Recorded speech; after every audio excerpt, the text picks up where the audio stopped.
Chapter 1. The Anniversary. Implosion. I left my own anniversary party with nothing but my dignity and a plate of cold shrimp. But I had a plan, and it didn't involve reconciliation. Let me back up. 20 years of marriage deserved a celebration, or so my wife Megan insisted. She'd spent 3 weeks planning this elaborate penthouse party, inviting everyone we knew, and several people I wished we didn't.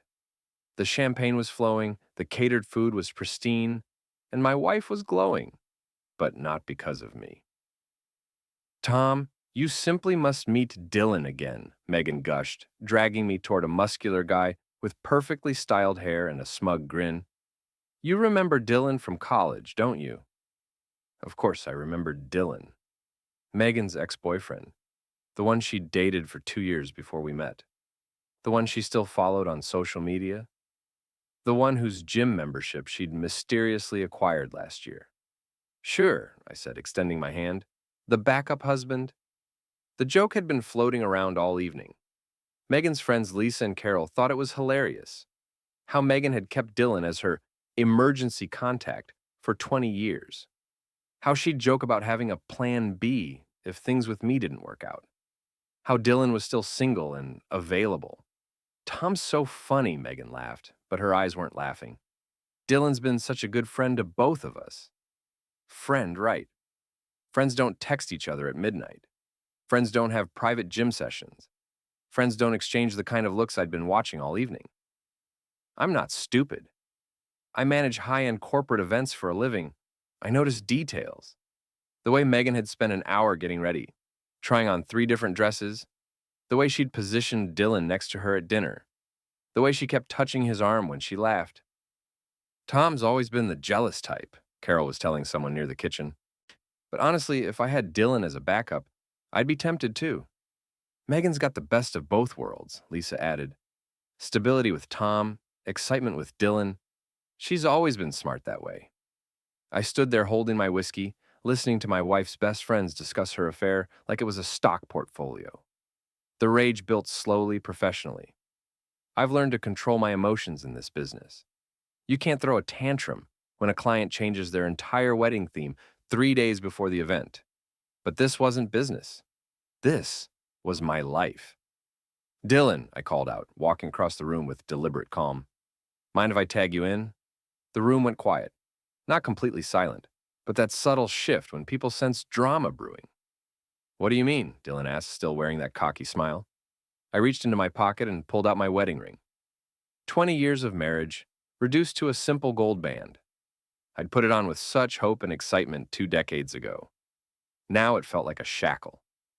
You've been auditioning for my role all evening, I said, placing the ring on the coffee table with a soft clink. Congratulations, you got the part. Megan's face went white. Tom, what are you doing? What I should have done months ago. I looked around the room at our friends, our family, our son Ben standing wide-eyed by the window.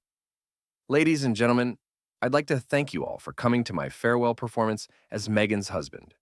Dylan will be taking over the role, effective immediately. The silence was deafening now. Even the caterers had stopped moving. You're being ridiculous, Megan hissed. It's not what you think. It's exactly what I think. I grabbed my jacket from the coat closet. Dylan, the penthouse rent is due on the 15th. Megan will explain the details. Oh, and the anniversary party? That's on you now, too. The caterers expect payment tonight. I walked toward the door, every eye in the room following me. At the threshold, I turned back one last time. Happy anniversary, darling. I hope he was worth it. Chapter 2. Start of the war. I always loved a good opening move. She thought I'd fold. She hadn't seen the rest of the deck. My secret condo was a 15-minute drive from the penthouse, the same condo I'd bought 3 years ago as an investment property. Megan had refused to live there, calling it too small and beneath our status. Perfect. She didn't even know I still owned it. While she was probably explaining to Dylan why her husband had just handed him a $4,000 rent bill, I was making phone calls.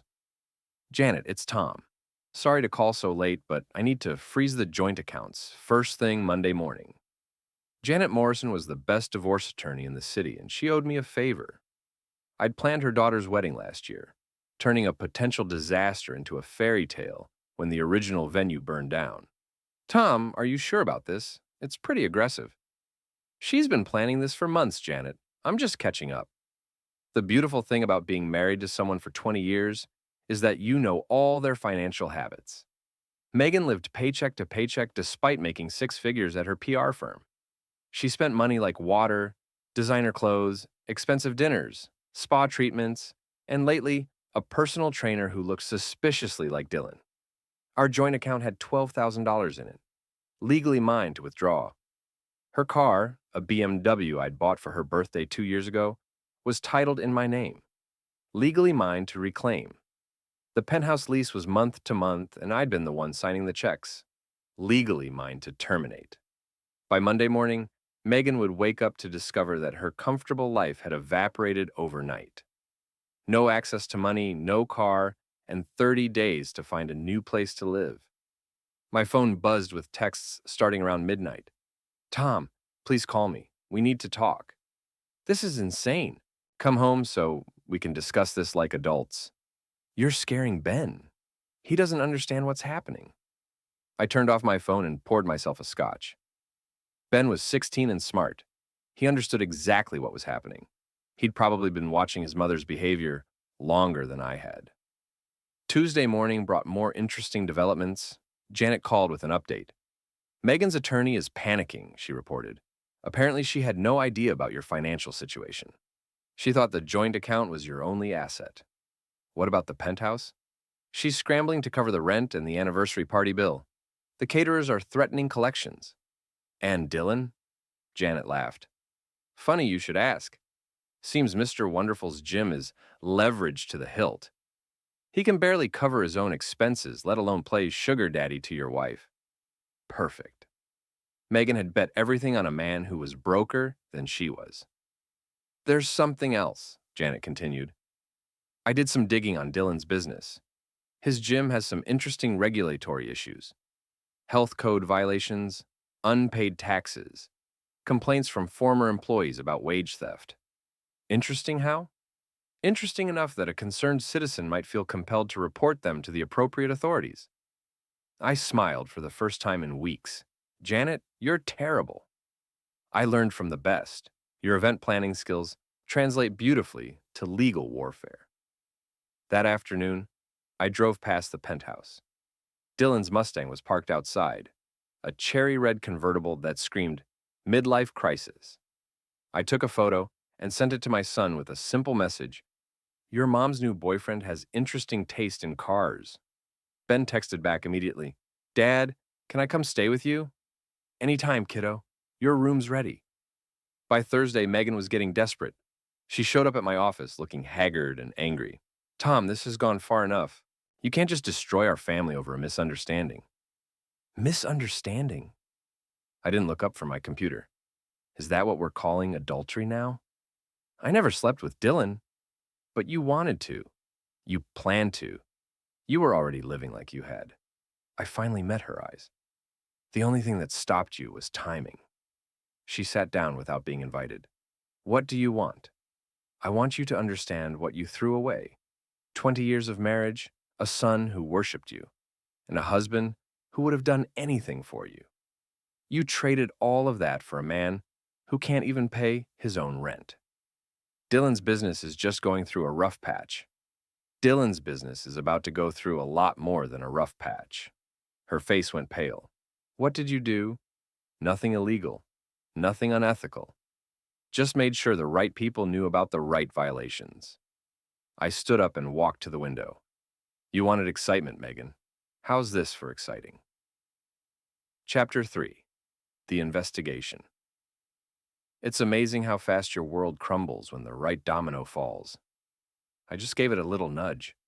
The private investigator I hired was named Rick Santos, a former cop who specialized in matrimonial cases. He had the kind of weathered face that suggested he'd seen every variety of human betrayal. Your wife's not particularly careful, Rick reported over coffee. She and Dylan have been meeting at his gym after hours for 3 months. They're not exactly hiding it. Define not hiding it. Rick slid a folder across the table. Photos, timestamps, witness statements from gym employees. They've been using his office for what he calls private training sessions. The photos were damning but not explicit. Megan leaving the gym at 10 p.m., Dylan's hand on her back, intimate conversations in his car. Enough to prove emotional infidelity, probably enough to suggest physical. There's more, Rick continued. Dylan's been bragging about it, telling people at the gym that he's upgrading from his current situation. Apparently, your wife promised him she was leaving you months ago. What about his business? Disaster waiting to happen. He's been selling supplements without proper licensing, paying employees under the table to avoid taxes and running the place like it's 1995. The health department would have a field day. Hypothetically, if someone were to report these violations, they'd shut him down within a week. I made the call that afternoon. An anonymous tip to the health department, backed up by specific details Rick had gathered. Nothing vindictive, just a concerned citizen reporting legitimate safety violations. The investigation began immediately. Friday night, I decided to do some reconnaissance of my own. I parked across from Dylan's gym and waited. Sure enough, Megan's Uber pulled up at 9:30 p.m. She was wearing a dress I'd never seen before. Tight, expensive, and definitely not appropriate for working out. I followed her inside, staying in the shadows of the parking lot. Through the windows, I could see them in Dylan's office. Not kissing, but close enough. Her hand on his chest, his arm around her waist. The body language of two people who were definitely more than friends. My phone had an excellent camera. The photos I took were crystal clear, but the real jackpot came when they moved to the main gym floor. Dylan had set up some kind of romantic scene. Candles, wine, soft music playing through the sound system. Megan was laughing, spinning around like a teenager. And then she started talking, loudly, drunkenly. I should have done this years ago, she was saying. Tom's so boring, so predictable. He has no idea what he's about to lose. You sure you're ready for this? Dylan asked. Divorce is messy. I've been ready for months. I just needed to make sure you were serious about us. Baby, I've been serious since college. You're the one who got away. Well, I'm not getting away anymore. They kissed then. Long, passionate, and completely damning. I got it all on video, but I wasn't done. While they were distracted, I slipped around to the back of the building. Dylan's precious Mustang was parked in his reserved spot, gleaming under the security lights. I didn't key it. That would be vandalism. Instead, I left a small gift under his windshield wiper, a printed photo of him and Megan kissing, with a simple note attached. Smile, you're on camera. A friend. The next morning, Rick called with updates. The health department showed up at Dylan's gym yesterday afternoon, he reported. Found violations in the kitchen, problems with the equipment maintenance, and some interesting discrepancies in his employee records. How interesting? Interesting enough that they're recommending a full audit. Could take weeks to resolve, and he'll have to shut down operations until everything's cleared up. What about Megan? She's been calling in sick to work. Her boss is getting suspicious. Apparently, she missed an important client meeting yesterday. I smiled. Megan's PR firm was notoriously demanding. Missing meetings was career suicide. Rick, I need you to do one more thing for me. What's that? I want you to find out everything you can about Megan's work relationships. Specifically, anyone who might be interested in knowing about her current extracurricular activities. You thinking about going nuclear? I'm thinking about being thorough. Chapter 4. Physical Revenge. You know you've won when the other guy's best move is a hit and run. Dylan's gym was closed by Tuesday morning. Yellow notices plastered across the front door. Health code violations, they said. Pending investigation. I drove by just to see the look on his face as he stood outside, reading the official paperwork. He looked like a man whose world was collapsing. Good. That evening, I decided it was time for a more direct approach. I waited in the parking garage beneath Dylan's apartment building, leaning against his precious Mustang when he came home from whatever job he was scrambling to find. Nice car, I said casually. Shame about the gym. Dylan stopped dead, keys in his hand. Tom, what are you doing here? Having a conversation, man to man, the kind we should have had months ago. He tried to walk past me, but I stepped sideways, blocking his path. Not threatening, just present. Look, Tom, I know you're upset, but upset? I laughed. Dylan, upset is what you feel when your team loses. Upset is what you feel when it rains on your vacation. What I feel is something much more focused. Are you threatening me? I'm explaining something to you. I pulled out my phone and showed him the video from Friday night. His face went white as he watched himself kiss my wife. Where did you get that? I took it while you two were declaring your love in your gym that's now closed indefinitely. I put the phone away. Here's what's going to happen, Dylan. You're going to disappear from my wife's life. Completely. No more texts, no more calls, no more midnight training sessions. You can't make me, can I? I stepped closer, not touching him, just invading his personal space. Your gym is closed. Your business is under investigation. Your landlord is probably wondering how you're going to pay rent without income. How much of your life can you afford to lose over a married woman? Dylan's jaw tightened. Megan's leaving you anyway. Maybe. But she's not leaving me for you. Not anymore. I walked around to the driver's side of his car and ran my finger along the paint. Still pristine, still perfect. You know what I love about classic cars, Dylan? They're so fragile. One little scratch, one tiny dent, and the value plummets. Don't touch my car. I'm not going to touch your car. I don't need to, I smiled. See, the beautiful thing about having money is that you can afford to be patient. You can afford to wait. You can afford to let other people make mistakes. I pulled a business card from my wallet and tucked it under his windshield wiper. That's my lawyer's number. When you're ready to discuss staying away from my family, give her a call. I started to walk away, then turned back. Oh, and Dylan? That video I showed you? That's just one copy. I have others. Lots of others. It would be a shame if they ended up on social media, don't you think? The next few days were entertaining. Dylan tried to retaliate, of course. He called my office, demanding I stop harassing him. He sent angry texts threatening to expose my crazy behavior to Megan. He even showed up at my condo building, pounding on the front door like a lunatic until security escorted him away. But the best part was watching him try to salvage his relationship with Megan. According to Rick's surveillance, they'd been having increasingly desperate meetings at coffee shops and hotel lobbies. Megan was getting frustrated with Dylan's inability to provide the lifestyle she'd expected. Dylan was getting desperate as his financial situation deteriorated. The final straw came Thursday evening. I was having dinner at Romano's, an upscale Italian place downtown, when Megan and Dylan walked in. They didn't see me at first. I was tucked away in a corner booth, enjoying the show. They were arguing, loudly enough that other diners were starting to stare. You said you had money, Megan was hissing.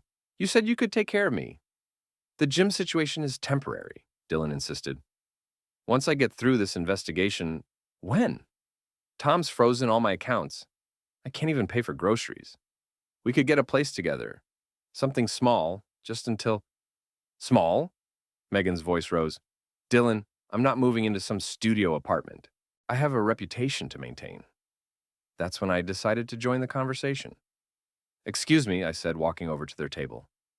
I couldn't help but overhear. Are you folks having financial difficulties? Megan turned around, her face flushing red when she saw me. Tom, what are you doing here? Having dinner, same as you. I smiled at Dylan. How's the job search going? Get lost, Tom. Actually, I have a better idea. Why don't you get lost? I pulled out my phone and showed them both the video again. See, I was thinking of sharing this with some mutual friends. Lisa and Carol, for instance.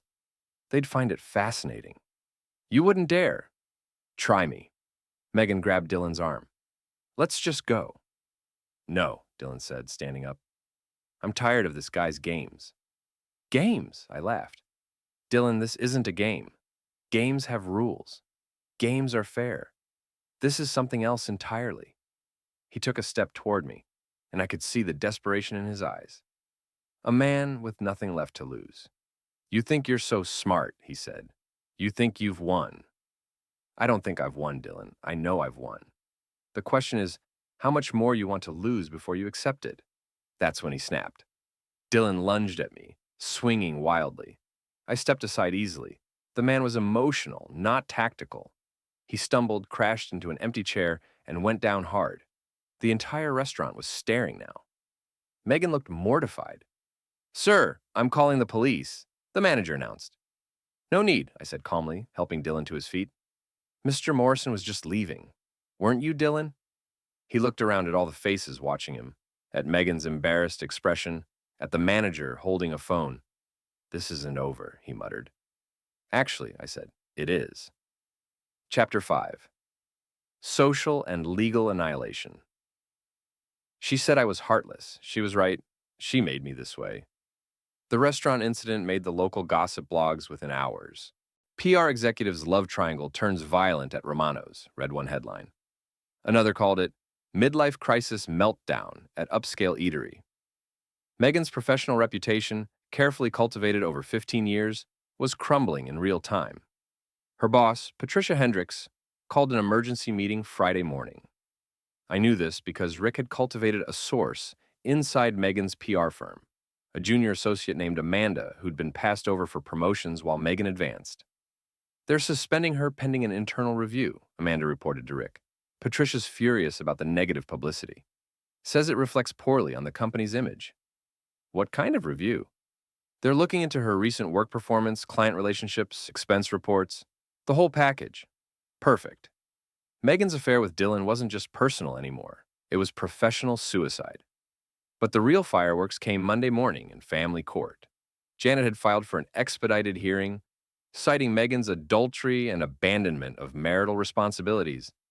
The evidence was overwhelming. Photos, videos, witness statements, financial records, showing her neglect of household duties while pursuing her affair.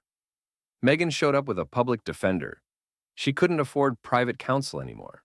She looked haggard, desperate, and completely out of her depth. "Your Honor," Janet began, "my client's wife has been conducting an extramarital affair for months while spending joint marital funds on her paramour and neglecting her responsibilities to the family." "That's not true," Megan interrupted. "Mrs. Richardson," the judge said sternly, "you'll have your chance to speak." Janet presented the evidence methodically. The photos from the gym, the videos of their romantic encounter, text messages between Megan and Dylan that Rick had obtained through perfectly legal means, financial records showing expensive dinners and gifts charged to our joint credit card. But the coup de grace was the witness testimony from Lisa and Carol. "We need to call Mrs. Peterson and Mrs. Williams," Janet announced. Megan's best friends took the stand reluctantly. Under oath, they had no choice but to confirm what they'd been gossiping about for months: Megan's affair with Dylan, her plans to leave me, her complaints about our marriage, and her boasts about upgrading to a younger man. "Mrs. Peterson," Janet asked, "did the defendant ever refer to Mr. Morrison as her backup husband?" Lisa squirmed uncomfortably. "It was just a joke." "A joke she made frequently?" "Well, yes." "And did she ever discuss her plans to divorce Mr. Richardson?" "She mentioned it a few times." "How many times would you estimate?" "I don't know, maybe 20 or 30 times. Over the past 6 months." Megan's face was buried in her hands. The custody hearing was even more devastating. Ben, now 17 and legally able to express his preference, took the stand and calmly explained why he wanted to live with me. "Mom's been different for months," he testified. "She's never home anymore. She's always texting someone and smiling at her phone. She forgot my birthday dinner because she was at the gym with Dylan." "How did that make you feel?" Janet asked gently. "Like I didn't matter to her anymore. Like Dylan was more important than our family." When it was over, the judge's ruling was swift and decisive. I got primary custody of Ben, the house, most of our assets, and minimal alimony payments to Megan. She got her personal belongings and the right to see Ben every other weekend if she could arrange transportation since I was keeping the car. Outside the courthouse, Megan cornered me on the steps. "You've destroyed everything," she said, tears streaming down her face. "No," I replied calmly. "You destroyed everything. I just made sure everyone could see the wreckage. What am I supposed to do now? I have no job, no money, no place to live." "I suggest you call Dylan. Isn't he your backup husband?" "His gym is closed. He's broke." "Then I guess you picked the wrong backup. That evening, I was in my condo enjoying a glass of wine when my security system alerted me to movement in the hallway. The camera showed Megan and Dylan approaching my door, both looking desperate and angry. They knocked, then pounded. Then Megan started shouting, "Tom, open this door! We need to talk!" I activated the intercom system. "There's nothing to discuss. You're trespassing. I'm not leaving until you listen to me. Then you're going to be here a long time." That's when Dylan made his biggest mistake. He tried to force the door. My condo had excellent security, reinforced locks, steel door frame, and multiple cameras recording everything. But Dylan was beyond rational thought. He threw his shoulder against the door repeatedly, while Megan screamed at me through the intercom. "You can't do this to us. It's not fair." "Life isn't fair, Megan. You taught me that." Finally, they gave up on the door and headed for the emergency stairwell. I tracked their movement through the building's security system as they climbed toward the roof access. Time for the final confrontation.